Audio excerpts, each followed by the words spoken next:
नमस्कार मित्रों। तो जैसा कि हमने कहा था कि हम कोशिश करेंगे कि अब अगली बार फिर से कोई वीडियो लेके आएँ जिसमें हम पास्ट लाइफ रिग्रेशन की कहानियाँ बताएं। अब ये कहानी आज इसलिए हम लेकर आए हैं क्योंकि जैसा कि आप जानते ही हैं कि लोग अलग अलग तरह से हमसे संपर्क करते हैं और अपनी अपनी तरह से वो चीज़ें जानने की कोशिश करते हैं। तो इसी सिलसिले में हमसे एक माँ ने बात की थी। वो उनको जो है उनका बच्चा जो है काफ़ी कम उम्र में, शायद 20-22 साल की उम्र में छोड़कर चला गया है। माने उसकी डेथ हो गई है। बच्चा बीमार था और फिर सर्जरी हुई और वो नहीं बचा। तो वो माँ बड़ी दुखी है और वो बहुत जानना चाहती है, बहुत उत्सुक है कि ऐसा क्या हुआ कि उसके बेटे को इतनी जल्दी जाना पड़ा। क्या इसके ये दुख देने आया था इसको, क्योंकि वो दुखी है, बहुत दुखी है कि उसका बेटा चला गया, ये उसको दुख है। तो उनको लगता था कि क्या ये किसी तरह का दुख देने आया हुआ है ये बेटा जो आके फिर चला गया, या कोई और कारण है, किस वजह से ये हुआ। तो वो जानना चाहती थी। तो उन्होंने PLR के लिए, पास्ट लाइफ रिग्रेशन के लिए हमसे संपर्क किया था कि क्या उसमें कुछ वो देख पाएंगी, किसी तरह की कोई चीज़ देखने को उनको मिलेगी। तो खैर, जब उनका पास्ट लाइफ होगा तो हम लोग देख लेंगे, उसमें कुछ इस तरह की चीज़ें होंगी तो उनको दिखेगा। लेकिन इसी तरह के जो सवालों से जो लोग जूझते हैं, जो अपने करीबी बहुत ख़ास लोगों के चले जाने से, असमय चले जाने से बहुत परेशान हो जाते हैं, तो उनके लिए भी ये वीडियो काम आएगा और उन माँ के लिए भी काम आएगा जो काफ़ी परेशान हैं। तो इसी तरह का हूबहू लगभग इसी तरह का एक मामला हमारे पास आया था कुछ दिनों पहले।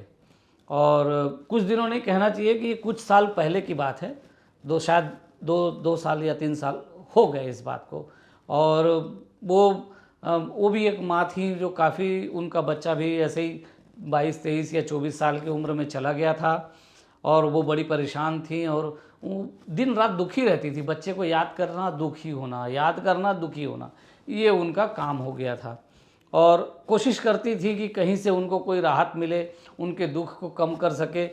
तो वो पूजा करना या ध्यान लगाना या इसी तरह की आध्यात्मिक गतिविधियों में उठना बैठना, उन लोगों के साथ आना जाना, इस तरह की चीज़ें वो करने लगी थी, लेकिन उनको राहत नहीं मिल रही थी।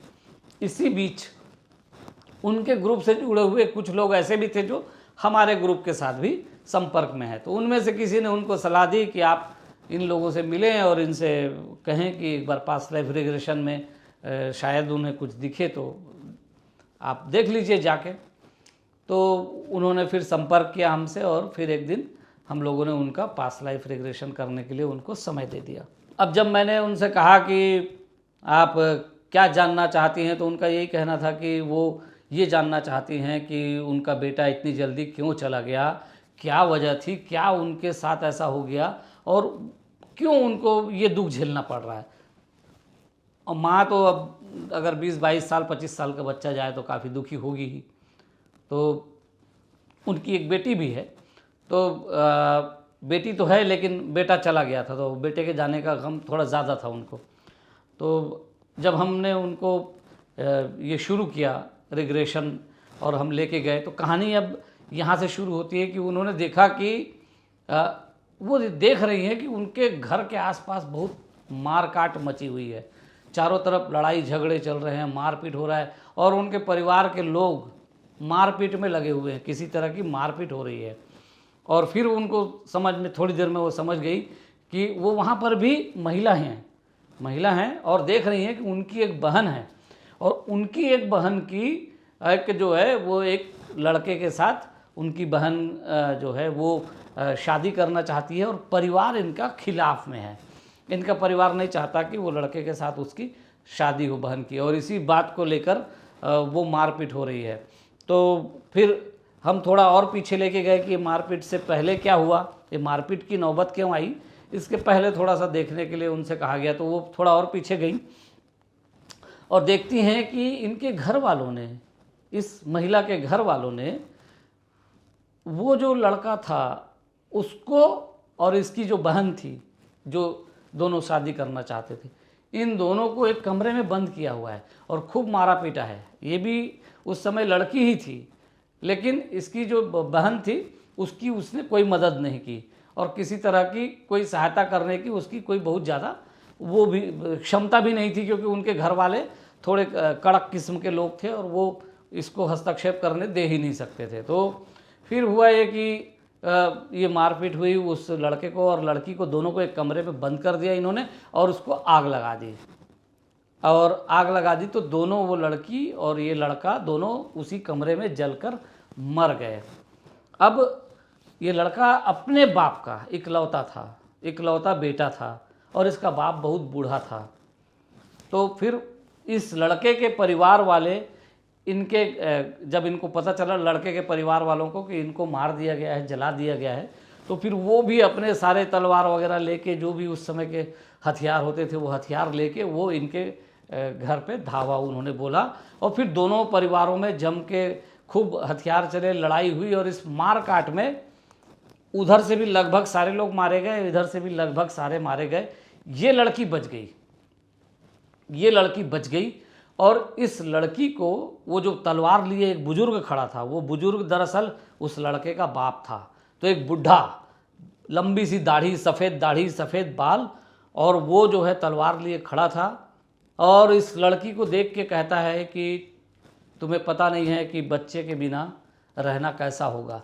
और वो बच्चा चला गया है, उनका बेटा मर गया था, अब उनको, ये बुजुर्ग व्यक्ति को ऐसे ही बच्चे के बिना रहना पड़ेगा। तो ये बुजुर्ग व्यक्ति इस लड़की को मारते नहीं हैं, वो कहते हैं कि जाओ अभी तो तुम्हें छोड़ता हूँ, पर तुम्हें ये समझना पड़ेगा कि बच्चे के बिना रहना कैसे होता है, कैसे बेटे को मार देने के बाद या बेटे के जाने के बाद कैसे ये उम्र कटेगी, अब ये बुढ़ापा कैसे कटेगा और उसकी याद में कैसे तड़पना होगा, ये तुम्हें नहीं पता है। तो तुम्हें तो अभी छोड़ता हूँ, पर तुम्हें इसकी भरपाई करनी पड़ेगी, तुम्हें ये दंड ज़रूर मिलेगा। उस समय शायद वो वृद्ध को लग रहा था कि ये लड़की जब शादी करेगी तो इसका बच्चा होगा, तो इसका बच्चा मरेगा या कुछ इस तरह का कुछ सोचा होगा लेकिन उसने श्राप दिया था। उसने कहा कि वो श्राप दे रहा है कि तुम भी इस दर्द को सहन करना पड़ेगा तुम्हें। और फिर चूँकि ये लड़की जो है वो उस समय इस बुजुर्ग के इस श्राप से डर गई और उसे लगा कि कुछ गलत हुआ है। गलत तो हुआ था कि इतने सारे इनको मार दिए, इनके परिवार वाले भी मर गए, उधर से भी कुछ लोग मारे गए। तो ये एक दुखद घटना हुई थी। तो ये फिर उसके बाद ये साध्वी बन गई थी, जंगल में चली गई थी, साधुओं के साथ रही, साधनाएं करी, वो इस तरह की कहानी फिर आगे बढ़ी है। अब उसके बाद ये महिला अब इस जीवन में आ गई। अब इस जीवन में उसका जो बेटा है, तो हमने उसको कहा कि वो जो बुजुर्ग है जो तलवार लेके खड़ा था और इसको कह रहा था कि तुम्हें भी बच्चे के बिना रहना, तुम्हें देखना पड़ेगा कैसे रहा जाता है और कैसे ये दंड होता है, समझना है इसको। तो जब इससे कहा गया कि देखो उस बुजुर्ग को, वो कौन है, ठीक से देखने के लिए, तब इन्होंने देखा तो ये पाती हैं कि ये जो बुजुर्ग है जो इन्हें श्राप दे रहा है कि जिस तरह से उनको बच्चे के बिना रहना पड़ेगा अब आने वाले दिनों में, ऐसे ही तुम्हें भी तड़फना पड़ेगा बच्चे के बिना, ये जो श्राप वो दे रहा है बुजुर्ग, ये बुजुर्ग दरअसल उनका अभी का बेटा है, इसी जीवन का बेटा है। और वो 22 साल की उम्र में जब माँ एकदम बहुत ज़्यादा उस बच्चे के साथ अटैच हो गई थी, वो छोड़ के चला गया। तो ये बच्चे के जाने के बाद और ये जो पीड़ा थी वो माँ कई सालों से भोग रही थी और उस पीड़ा को रोज़ ढोती थी, रोज़ उस तड़पती थी, रोज़ रोती थी। अब इस पास्ट लाइफ रिग्रेशन के बाद उसको समझ में आ गया कि ये क्या था, ये पीछे जीवन का, पिछले जन्म का एक कर्म बंध कह लीजिए, या कह लीजिए कि कुछ भरपाई पिछले जीवन की रह गई थी, एक श्राप रह गया था। एक बुजुर्ग बाप को इन लोगों ने या इनके परिवार ने एक तरह से अकेला कर दिया था, उनके बाकी लोगों को भी मार दिया था, उसके बेटे को भी जला दिया था। तो एक अकेलापन कैसा होता है, ये इस घटना के बाद इस माँ को सहन करना पड़ा। तो ये पीछे जीवन का श्राप था, पीछे जीवन में जो घटना घटी थी उसका संबंध इस जीवन से था। और आज वही बुजुर्ग जो इनको श्राप दे रहा था, वही बुजुर्ग इनका बेटा बन के यहाँ आया था। 22 साल 24 साल जो भी उम्र थी उसके जाने की, उतने दिनों तक ये रहा, इस माँ के साथ उसका अटैचमेंट हो गया, माँ का अटैचमेंट हो गया उसके साथ बहुत ज़्यादा, और फिर वो चला गया। तो अब ये माँ तड़प रही। तो ये एक तरह से ये कहानी है, ऐसे और भी लोग होंगे। तो ये किसी न किसी तरह का कोई रिश्ता होता है पीछे जीवन का, उसका ये कहना चाहिए कि ये एक तरह से पीछे जीवन से भरपाई यहाँ पर आके भी हो जाती है। कई कारण हो सकते हैं, मैं ये नहीं कहता कि हर एक माँ का अगर उनका बेटा चला गया है या बेटी चली गई है तो यही कारण होगा। ये तो एक माँ की बात थी जो उसके साथ घटना घटी, ये कहानी हमने बताई। लेकिन ये आपने समझ लिया इसमें कि इसमें क्या सबक था। इस माँ को अकेला रहना सीखना होगा। इस माँ को अकेले होने का दंड मिला, ताकि वो जो अकेले होने का दंड वो जो बुजुर्ग ने भोगा, वही बुजुर्ग आ गया इनको ये दंड मिले इसके लिए, और वो दंड देके चला भी गया। लेकिन इस माँ का दर्द जो है अब कम हो गया, जब उन्होंने देख लिया कि उन्होंने कुछ ऐसा या उनके परिवार ने कुछ ऐसा किया था और जिसकी वजह से आज उनके जीवन में ये घटना घट रही है। तो उनका दर्द कम हुआ है, उनकी पीड़ा कम हुई है, और वो पहले जिस तरह से रोना गाना उनका चलता था वो उसमें काफ़ी राहत मिल गई है। तो मैं ये कह रहा था कि क्या यही कहानी अब हर एक माँ के साथ हो सकती है? नहीं, वो दूसरी कहानी भी हो सकती है। वो ये भी हो सकता है कि उनका कोई किसी तरह का पास्ट लाइफ में रिलेशन हो और वो बच्चा कहे कि ठीक है, हम आपके इस प्रेम को या इस चीज़ के लिए हम आपका ये कर्ज चुकाने के लिए आएंगे, थोड़े दिन के लिए आएंगे, आपका ये कर्ज चुका के हम जाएंगे। ये भी हो सकता है।